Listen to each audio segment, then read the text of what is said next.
képp ku nekk Sénégal xam na kan mooy Thierno Alassane Sall doon nit ku digne une personne de valeur donc kooku tey jii nii ku ànd ak moom doo ragal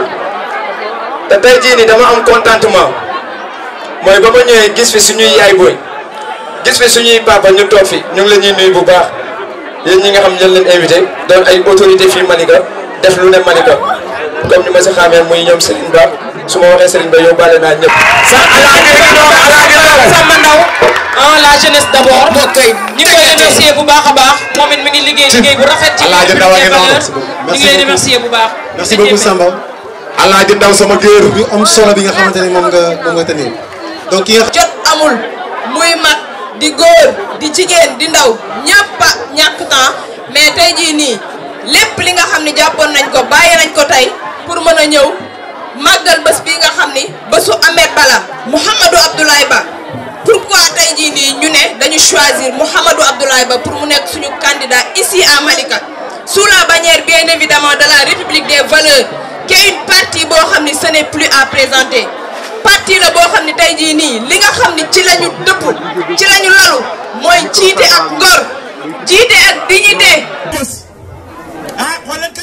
li may wax da ngeen di xool teg seen bët ngeen xool carte bii nii xoolal population xoolal fii xool leen que. ah dara tàkku fi courant bi kii day xet ci kii kii xet ci kii kii xet ci kii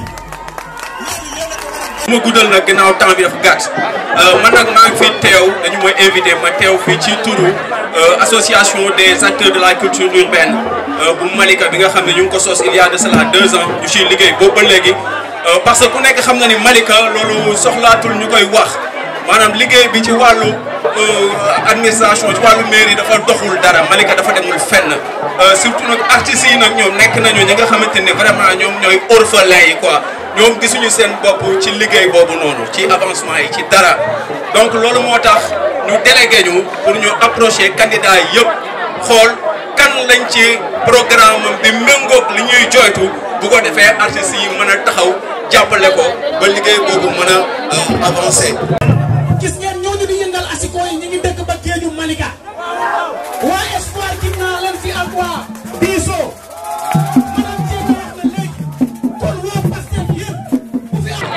asalaamaaleykum jigéen ñi suñu tante yi ak suñu rakk yi asalaamaaleykum suñu papa yi suñu imam yi suñu frère yi suñu sœur yi ñu ngi nuyu suñu papa yi ñu fi fekk di si jiital suñu papa Arona Badji ak ñi mu àndal ñëpp suñu papa Diouf suñu papa Kane suñu limee mën nañu juum di nuyu tamit suñu papa Njambe dégg nañ kàddu yi suñu papa Njambe nee na boo leen falee mag bu mel ne Talla Gadiaga dafay lekk seen xaalis ndax ku fi def 20 ans ne la joxaat ma waaye léegi moom lan la mën a defal su ko deful si 20 ans loolu mën a defal nit ñi si 5 ans su dee mënoo ko ci 20 ans kon ñu ngi ziar suñu imam man sama imam laa koy woowee parce que ñoo bokk génération naam imaamu dëkk bi mooy papaam mais ñun ndaw yi moom mooy suñu imam ñu ngi ziar suñu frère yi nga xam ne ñoom lañ ci fekk si mel ni Serigne Niang xam naa dem na dafa am contretemps ñu ngi ziar également suñu frère Cheikhou Diawa di rafetlu kàddu yi li mu def ni courage moo koy def nga bokk si coalition opposition xewle nga ñëw teew parce que da nga jàpp ne kii sa frère la moom mu jàpp loolu merci beaucoup Cheikhou Diawa ñu ngi nuyu aussi ñi ñëw te Ndiogou Sow yabal leen di si jiital suñu grand frère Serigne Ba di rafetlu kàddu yi madame Biteye ñu ngi koy nuyu di ko ziar soxna Awa gis nañu taxawaay bi kontaan nañu si teewaay bi ñu ngi nuyu également ñi ànd ak monsieur le maire Abdoulaye Sow nekk jeune comme ñun te mu wér nañu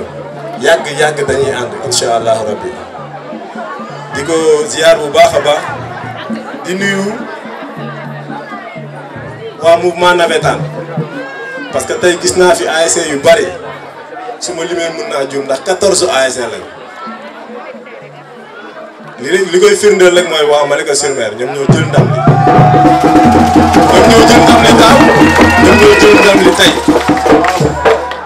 maa ngi ziar aussi waa ASC Espoir ak waa ASC Biso ñaari ASC sœur mais tey wane nañ seen taxawaay te li ma gën a neex si jataay bi mooy jeunesse bi dañoo wane seen bopp parce que nag jeunesse bi ñoo xewle te dinaa leen jox benn avant propos si suñu programme parce que nag néew na candidat yu nar a bëgg Malika mairie Malika bi te am programme bu dëgër ñun yàkkamti nañu bis bu ñuy am jataay boo xam ne dañuy waxtaanee programme mu candidat yi su boobaa dinañ xam ban programme moo gën a pertinent ban programme moo gën a convaincant te ñun am nañu yaakaar ne suñu programme yombul nit wane beneen bu ko gën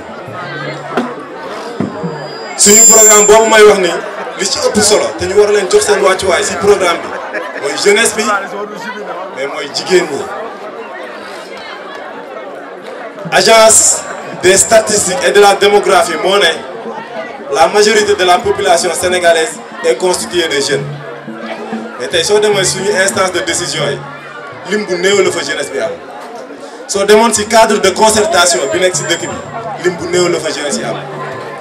dafa jot nag jeunesse bi jël seen ay responsabilité dafa jot jeunesse bi xam ne waratu ñoo topp si benn politicien mu établir listam bàyyi leen ñoom ñuy yuuxu ak di tàccu su fal jotee ñu fal leen ñoom jeunesse bi nekkaat ci mbedd bi di sànni xeer dafa jot jeunesse bi jël ay responsabilités am dugg ci biir liste yi te am fa taxawaay bi ñu fa war a am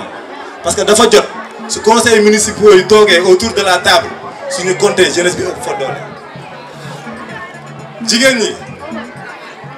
parce que wax naa ko léegi suñu programme li si ëpp doole mooy jeunesse bi ak jigéen ñi gis ngeen ci suñu programme maison de la femme bee am fee ñun dañu ne dinañ teg yeneen 4 maisons de la femme secondaire yoo xamante ni dans chaque zone identifiée dañ fa teg beneen maison de la femme parce que nag jigéen mënul dox lu bari mënul sonn daj coono bu metti pour dem ci benn maison de la femme il faut nag ñu décentraliser juste au niveau des quartiers di fexe ba ñaari quartier ñetti yu ne tegal leen une maison de la femme secondaire mais nag bee nekk la maison mère te loolu mu ngi si suñu programme. dégg naa léegi suñu artiste bi wax Arona ne ban programme la ñu am ci culture bi Arona gis nga nit suñu cuxee si programme bi dañuy kontaan parce que dañoo xam ne li ñuy wax am nañ yaakaar dina leen convaincre ñun dañu ne si suñu programme dinañ ci dugal lu ñuy wax une maison communautaire du sport et de la culture mu nekk bâtiment boo xam ne dañ koy dédié spécialement aux acteurs culturels recenser seen bopp mais aussi am fa taxawaay di fa nasee di fa fasee lépp lu ñu fas yéene dañu gëm ne jot na Malika am une journée internationale et annuelle boo xamante ni fépp fu ay nekk ci àdduna à l'image du festival de Saint-Louis bu jotee ñëpp dañuy jël avion ñiy jël oto ñiy jël lu ñu mën a jël pour rallier Malika parce que am na journée culturelle dañu jàpp ne sport bi barki démb Talla Diaga mu ngi joxe subvention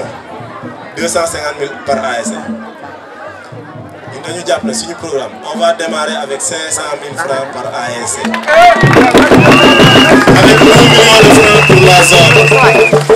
les deux équipes de championnat AS Malika ak Malika Academy ku nekk day am 1 million de francs par an l'ensemble des écoles de football yu nekk Malika ku nekk dina am 250 000 francs par an comme subvention booy wax xaalis bu bari rek dañ naan fu muy jógee ma wax leen tey fu xaalis bi di jógee. La civilisation augmente la valeur de la femme. C'est la politique autrement. nee naa ko moo jàppale xeer wu tey sànq déjà dër. tey gis ngeen budget Malika soo leen demee laajte maire yi dañ naan leen 800 millions il y a 3 ans budget Malika 400 millions la woon ñu xëy en moins de 3 ans ñu def 800 millions ñu jàpp ne ndam la boo leen fi falee maire bu compétent wul dans 2 ans bu suuf si jeexee budget bi dina wàccaat 400 millions. léegi te ku nekk da ngay xool la muy yelloon nga jox ko ko ñu jël projet lycée bi dem yóbbu ko foo xamante ni dañ koy xeexee suuf si. parce que dem identifier terrain boo xamante ni forêt classée la ne foofu la ñuy def université lycée bi parce que bëgg nañ ko xeexee pour autorités yi libérer leen suuf si ñu mun a def lycée bi defaale seeni soxla non ñun ñu le suñu ñëwee ginnaaw école bii nga xam ne dara lañ fi def at ba at lay fonctionner foofu la ñuy def le lycée de Malika parce que nag dafa am juma à côté mais dafa am église à côté. lieu de culte soxlawul mbumbaay soxlawul daral ak marché li mu soxla mooy boroom xam-xam yu réfléchir te defal lycée moo ëppal solo Malika moo ëppal solo ëllëgu Malika. république des valeurs nag boobu ñu dugg na ngeen ko xàmmee bu baax a baax a baax ndax mooy bleu blanc loxo bi def nii ñu bind république des valeurs réewum ngor parce que ki ko jiite muy le président Thierno Alassane Sall. dafa dem ARTP ñu nommé ko directeur général de l'ARTP mu fekk fa salaire u 14 millions bu ci boolee avantage yi lépp nekk 21 millions mu demandé audience président de la République dem ni ko ak Sénégal fi mu dool mi toll man may fayee ko 21 millions loolu rafetul wàññil ma salaire bi président de la République ne ko ba fan nga ko bëgg mu ne ko 5 millions doy na mu wàññi salaire bi ba 5 millions ARTP soo ko ñëwee sa jabar sax dañ koy jox 4x4 mu ne man maay directeur bi sama jabar soxlawul 4x4 dindi leen 4x4 sama jabar ne président carburant bi man maay signé mun naa ko wàññi lépp luy avantage man dama koy wàññi mais sama salaire ci yow la dépendre parce que décret moo ko indi wàññi ko ba 5 millions kooku nitu valeur la.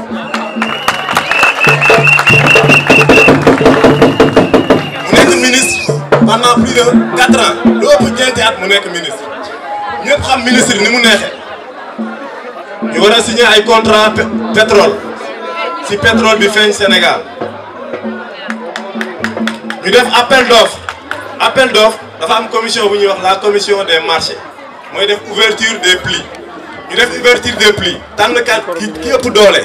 numéro 1 numéro 2 numéro 3 ba 7 total jël 7e ñu woo ko ci biir bureau ni ko joxal total contrat bi mu ne du ma ko jox total parce que total nekkul le moyen 10 ans ñu ne ko da ngay signé mu ne signé wu ñu xëy mu démissionné kooku mooy nitu valeur bu ñu tànnee dem si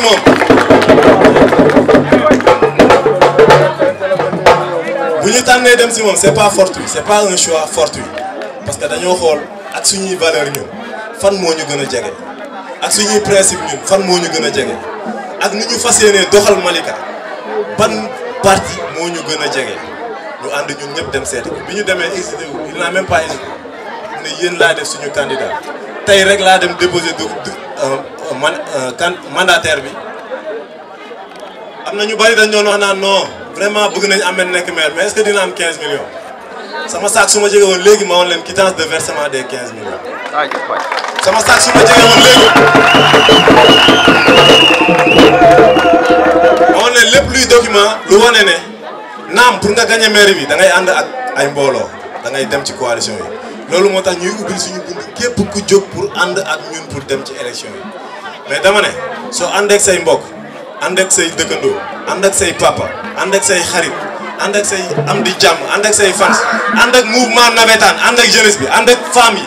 non soo ragalee doo góor ñaan ñu yàlla ragal suñu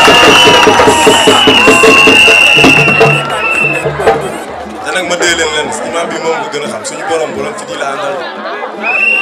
billaahi suñu amee fit léegi suñu borom jox ñu maire bi parce que suñu borom fit yi la àndal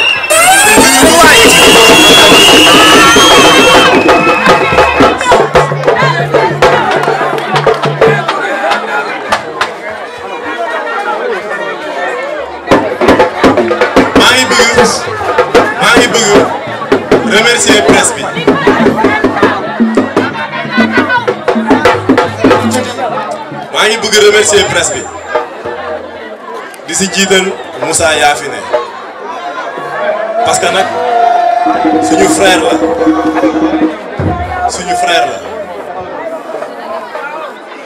bu yàgg lañu ne suñu tournoi de la jeunesse bi ñuy def fan yii incha allah di nga bokk ci pare yi loolu depuis daaw la te bu soobee yàlla suñu ci boolee ñun ñooy nekk pare yi wala dinañ bokk ci pare yi incha allah képp ku fi teew su ma la limul rek damay bañ a juum mais na nga xam ne gis naa la bi may dugg ku ci nekk xool naa la fépp fu sama bët dem rek gis naa leen bu baax a baax aw ma seen fay te li si kanam bu soobee yàlla mooy dàq fuuf li ñu weesu bépp groupement de femmes bu fi nekk bu ma fa jotul tamit dinaa ànd ak samay mbokk ak samay ndaw ak samay mag ñu dem seeti leen bépp jeunes yu fi nekk dinañ ànd ak yéen.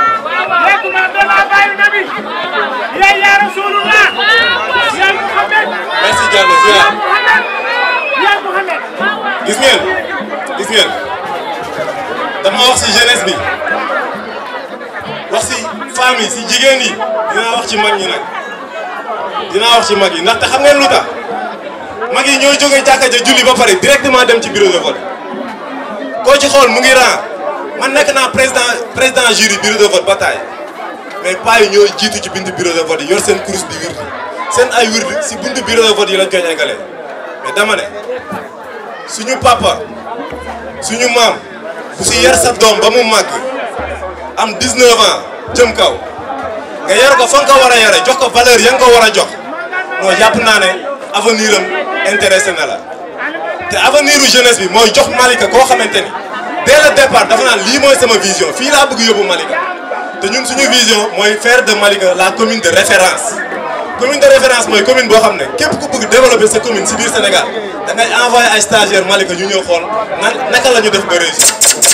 commune de référence mooy commune boo xamante ni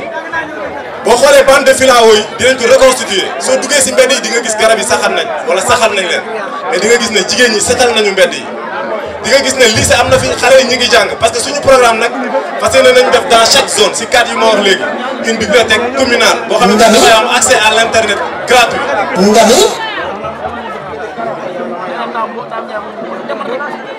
suñu papa yooyu suñu bëggee seen avenir u doom nañu déglu seen i doom. parce que seen i doom dañoo bëgg nit ku am programme fas yéene yóbbu Malika. dañoo teg programme boo xamante ni def nañ ci ay objectif réalisable def nañ ci ay critères de mesure mooy suñu defee at ñu bind si programme bi si at bii dinañ atteindre nangam chiffré dinañ xool ndax li ñu waxoon def nañ ko wala defuñu ko. on a fait un programme chiffré réalisable mais avec des critères de mesure. boo xamante ni y a des objectifs à court terme mais y a également des objectifs à long terme. dama ne ñun ñëwuñu pour ne leen may leen ñu 20 ans. dañoo ñëw ne leen may leen ñu 5 ans buñ fi deful dara ngeen jël ñu sànni fële. parce que nag mandat njëkkee wuñ ko ci laaj ko ci maire bi parce que zone bee ñu nekk dañ faa amoon mandat nag 4 ans def fa ñeenti at jour bi ñuy renouveler ki ñu fa jëlee mu ngi toog ki ñu gagné ci élection yële passé 2017 jëlee ko fa bi ñuy renouveler waat décembre passé mu ngi toog bi ñu ne kan moo bëgg a nekk candidat mel nu man maa yëkkati sama loxo non su ma fa deful woon dara moom mooy njëkk yëkkati loxoom jëlaat sa place kon mandat xam nañu naka la ñuy def ba ñu faraat la weesuwul liggéey la nga digaleeg sa askan nga nekk ci loolu nga def li nga waxanteeg sa askan ñaanuñu yàlla nag di diggee lu ñu mënul parce que nag ba jàng waree dañoo jàng suñuy moroom dañoo dem nekk ouvrier di yor xaalis bu bari ñu siy teg suñu bët ñi nekk ay chauffeur ñi nekk ay maçon di yor xaalis bu bari ñu siy teg suñuy bët non ñun ñu concentré wu pendant plus de 25 ans di jàng loolu ñu jàng nag la ñu bëgg indi Malika wane ko Malika pour ñëpp la c'est pas normal Malika sur Mer ne ñoom sentiruñu seen bopp si biir Malika c'est pas normal c'est pas normal Cité Sonatel ne ñoom sentiruñu seen bopp si biir Malika c'est pas normal Montagne ne ñoom sentiruñu seen bopp si biir Malika ñun suñu ñëwee soo leen ñu voté lee te nag fulla mooy voté fulla ak fayda mooy voté mooy gagné yéen yéenay am fullay voté ñun ñu am fullay sàmm seen vote ba mu yegg fa mu war a yegg ñu compté ko fañ ko war a compté mais dama ne bis boo leen ñu defee maire de Malika li ñu wér te wér ñu mooy képp kuy jigéen képp kuy jeune di nga sentir ne sa kaddu mi ngi compté si li ñuy doxalee moo koy tàggatee. maa ngi gërëm sama papa yi di nuyu bu baax a baax suñu kilifa diine yi parce que nag Malika dafa am ay kilifa dafa am ay kilifa ndaxte bari na ñu fi ñëw ñu fi dëkk si Malika Baye Ablaye Thiaw Laye yàlla ko suñu borom taxawu te teere ko sa àjjana yi gën a kawe moo leen fi yaatal si suñu programme dañ ci def benn point spécial pour Ngédiaga parce que Ngédiaga dafa am ziar annuel bu fay am lendemain Tamxarit dama ne Malika war na am sur le plan religieux ziar annuel boo xam ne c'est à l'image du Magal de Touba c'est à l'image du Gamou de Tivaouane te xam nga lan moo koy def loolu commune bi moo ko war a liggéey si 2 aspects la koy liggéeyee moo wax leen loolu sur 2 aspects sur la communication sur l'organisation parce que tey su ziar Ngédiaga annuel jegesee doo gis benn pancarte fenn doo gis benn communication te maire bi daf ko war a jël à bras le corps di communiquer 6 mois avant événement bi di ñëw mais organiser jox ko lépp lu mu ko war a jox ba képp ku nekk ci réseaux sociaux yi képp ku nekk ci internet képp kuy déglu rajo wala ngay déglu télé nga xam ne jour J dina am benn ziar annuel buy am Malika fexe ba développer toute une économie autour de ce ziar parce que nag bu ñu nee ziar mooy jaaykat yi dañ fay teew mooy borom commerce yi dañ fay teew mais da ngay aménager espace boo xamante ni képp kuy jaay boo ñëwee di nga nekk à l'aise mais képp kuy jaay soo ñëwee di nga gis ñi ngay jaay donc aménagement boobu mairie bi la war ta duñ ko fa gis dama ne su amee organisation bu jaar yoon am communication bu jaar yoon léegi ngeen gis ñu naan ay millions de personnes ñoo dugg Malika par an ndax ziar Ngédiaga moo ko waral da ngay soxla extrait de naissance 8 heures ngay ñëw ñu ne la waa ji xëy seegul soo moytul 14 heures lay xëy si parce que y a pas d'organisation ñun on a dit suñu ñëwee on va mettre un bureau d'organisation et de méthode boo xamante ni moom mooy gérer tout ce qui est l'organisation de la commune de la mairie mais aussi dinañ teg une cellule de communication parce que cellule de communication nag mooy dem dans les réseaux sociaux mooy dem dans les médias di informer la population côté collectivité locale dafa ne chaque citoyen am nga possibilité nga dem mairie demander information s'il le faut nga fay pour ñu génneel la information ñun dañu ne suñu ñëwee non information day jóge ci commune bi di dem vers la population parce que ñun dinañ mettre en place une radio communautaire mais dinañ mettre en place un site internet communautaire.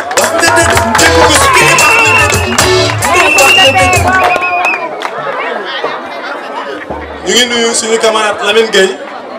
nekk responsable RV ci département de Pikine nekk le coordinateur de la République des valeurs du département de Pikine camarade Lamine Gueye moom moo jàpp sama loxo ba si Thierno Alassane Sall ni ko kii c'est un jeune de valeur c'est un jeune dynamique dama bëggoon nga investir ko Malika mais aussi dama bëggoon nga jox ko cër boo ko war a jox ci parti bi parce que avenir u parti bi si loxo si suñu loxo ñun jeunesse bi la 2000 il y a 2 ans lañ ko xam boobu ba léegi constance la ñu woon changé wul donc Lamine Gueye encore une fois yow yaay suñu bunt si Thierno Alassane Sall muy tey muy ëllëg yow yaay suñu bunt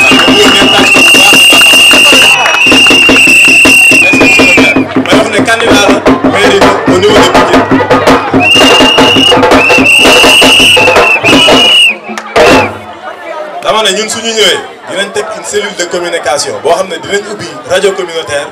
dinañ ubbi site internet mais aussi dinañ envahir les réseaux sociaux ba lépp lu xew ci maire bi du matin au soir population bi seen biir kër la ñuy toog mu leen fay fekk. wax nga dëgg ki li wax la dëgg. wax nga dëgg ki li wax la dëgg. merci Didier. gis ngeen léegi nee naa maire bi dafa informel mais si suñu programme dañ ci teg wàllu solo secteur informel xam nga wax naa léegi dañuy teg un bureau communautaire de la culture et du sport mais dañuy teg un bureau communautaire de suivi et de partenariat xam ngeen bureau boobu lan lay jëriñ recenser l'ensemble des acteurs du secteur informel accompagner leen à se formaliser maanaam fexe ba ñëpp am registre de commerce ak NINEA mais du yem foofu parce que gis nga registre de commerce ak NINEA 48 heures lañ koy defaree Sénégal il suffit nga dem APIX nga am ko en 48 heures mais warul yem foofu parce que da nga war a accompagner le service le secteur informel ñu xam naka la ñuy defee projet naka la ñuy amee financement naam mairie du financé mais mën na accompagner secteur informel ba ñu xamee naka la ñuy defar un projet bu am solo boo xam ne structure de finance boo ko yóbbu ñu financé mais aussi ñu jàngal secteur informel bi naka la ñuy defee déclaration d'activité au niveau des impôts mais au niveau de l'ensemble des caisses sociales yu am Sénégal muy IPRES muy caisse de sécurité sociale fu mu mënti nekk parce que nag doomu aadama soo koy liggéeyloo dañ ko war a sécuriser dañ ko war a sécuriser socialement mais dañ ko war a sécuriser même juste après la retraite te loolu gars yi bëgg nañ ko dañoo xamul naka lañ koy defee te loolu suñu commune bi moo si war a accompagner population dama ne journalistes yi yéen laay waxal woote leen képp ku wax ne candidat la mu toog ñun ñëpp ñu toog ku nekk wax programme population Malika yëpp dégg képp ku fi waxul programme bu tegu ñu jël la tegee la nële dafa jot ñu naan sama maam mooy candidat dama koy fal te sama maam xamul nu ñuy yoree sax jur bay yor maire yi. moo koy tàggatee.